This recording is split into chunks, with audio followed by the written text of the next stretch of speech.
Hey everyone, I'm working to hit 1,000 subscribers and I need your help to get there. If you enjoy this content, please hit that subscribe button right now. It starts with a whisper, the kind that creeps through the baseball world late at night when front offices think no one is listening, and then suddenly that whisper becomes a roar that rattles the entire league, because an MLB insider has just dropped a bombshell around Kyle Tucker and the Toronto Blue Jays.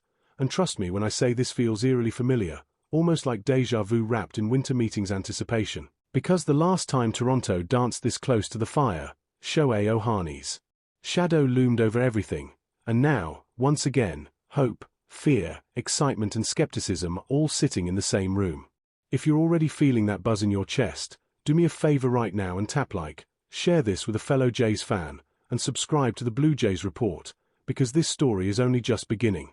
Last night felt like one of those moments you know you'll remember, not because of a single tweet, but because of the way everything suddenly lined up. I was live on stream, the chat flying, the energy electric, and then as the hours ticked by, reports began to drip in like rain before a storm. By the time the sun threatened to rise, it was clear something had shifted.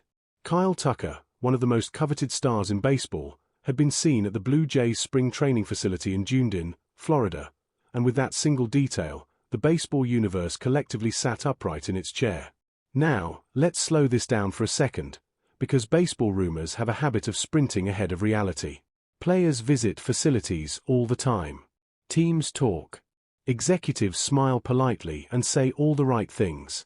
But this one felt different, and not just because Robert Murray was the first to report it.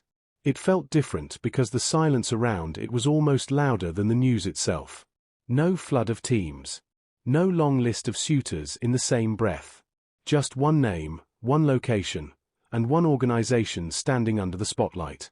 Toronto, of all teams, suddenly found itself center stage, and that's where the comparisons to the Ohtani saga begin to creep in. Back then, it wasn't the final result that mattered as much as how close the Blue Jays were allowed to get. They weren't tourists in that process. They were contenders. And now, with Tucker, that same sense of legitimacy is back in the room, pacing the floor like it owns the place. Before we go any further, remember to hit that subscribe button if you haven't already. The support on the Blue Jays Report has been unbelievable, and with news moving this fast, you'll want to be right here when the next twist drops. What makes this moment even more fascinating is the context around it. The Blue Jays have already spent a staggering $256 million on pitching this winter, planting their flag firmly in win-now territory. They've invested heavily in their spring training complex, turning Dunedin into a gleaming showroom designed to impress the game's biggest stars. This isn't accidental. This is a franchise that knows exactly what it's doing, laying out the silverware before the guest even sits down at the table. Mitch Bannon of The Athletic was quick to add important texture to the story, pointing out that while talk of Toronto signing Tucker hasn't been deafening within the organization, bringing him to Dunedin signals something very real. Tucker is just 28, a player entering the prime of his career, and projections have him flirting with contracts north of $450 million.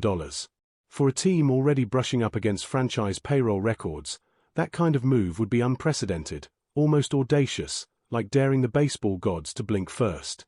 And then there's the fit, which on paper feels almost too perfect. Keegan Matheson put it beautifully when he said Tucker embodies the identity the Blue Jays have been trying to forge. He puts the ball in play. He gets on base. He hits with authority without selling his soul for power. He's not just a star, he's a philosophy wrapped in a left-handed swing. Baseball, in this case, feels less like a sport and more like a puzzle, and Tucker looks like a piece that was designed specifically for Toronto's blueprint. The story gets even richer when you consider the human element. Tucker wouldn't be walking into a strange clubhouse. George Springer is there, a familiar face, a trusted voice. Miles Straw, another former teammate, could answer questions long before any executive needs to. Sometimes free agency isn't about numbers on a contract. It's about comfort, about trust, about imagining yourself in a uniform before you ever pull it on. And this is where things start to feel truly unusual.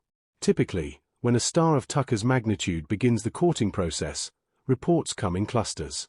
Cubs, Yankees, Dodgers, Giants, all mentioned in the same breath by insiders like Ken Rosenthal or Jeff Parsan.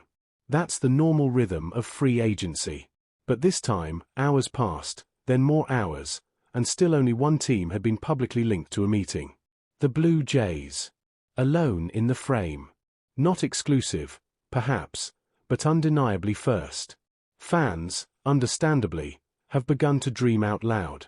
The idea of pairing Vladimir Guerrero Jr. and Kyle Tucker, one right-hand, one left-handed, both perennial 140 WRC+ talents, has sparked visions of a decade-long reign of offensive terror. For some, it's become a rallying cry. This is the way forward. Difficult choices loom, but the potential reward is intoxicating. Then, just as the night threatened to calm down, Jon Heyman entered the chat like a plot twist no one ordered but everyone noticed. Out of nowhere, he resurfaced an earlier comment suggesting the Jays were going to go crazy. Love him or loathe him, Heyman is deeply plugged into the industry, particularly when Scott Bora's clients are involved, and Kyle Tucker just happens to be one of them. Was it coincidence? Maybe. Was it noise? Possibly. But in baseball, timing is rarely accidental. Of course, not everyone is ready to pop champagne. Ben Nicholson-Smith brought a more cautious tone, reminding everyone that visits are standard practice, especially for high-profile free agents, and that Tucker is likely to meet with other teams. He's right, of course. This doesn't mean a deal is imminent. It doesn't mean ink is drying on a contract. But even in his caution, there's an acknowledgement of significance. The Jays aren't spectators here. They are participants. There's also the parallel storyline unfolding quietly in the background. Bo Bichette, a homegrown star, is approaching his own free agency crossroads. The idea of landing both Tucker and Bichette feels like threading a needle in a hurricane, and most reporting suggests it's unlikely. Some prepare fans for disappointment, warning that Toronto could miss out on both. Others, myself included, struggle to imagine a world where this front office comes away empty-handed after pushing its chips this far into the center. Because that's the key point in all of this. The Blue Jays are not dabbling. They are not window shopping. They are actively shaping a future that demands boldness. Whether that means landing Kyle Tucker outright, pivoting to another superstar bat, or pairing a major signing with a blockbuster trade, something big is coming. You don't spend like this, build like this, and recruit like this unless you intend to change the narrative. As this saga continues to unfold, one thing is certain. The tension is real, the stakes are enormous, and the next few days could reshape the franchise for a generation. Make sure you're subscribed to the Blue Jays Report, hit like if this breakdown helped you make sense of the madness, and share it with someone who's refreshing Twitter just as obsessively as you are. This isn't just another rumor cycle. This is a moment, and moments like this don't come around often.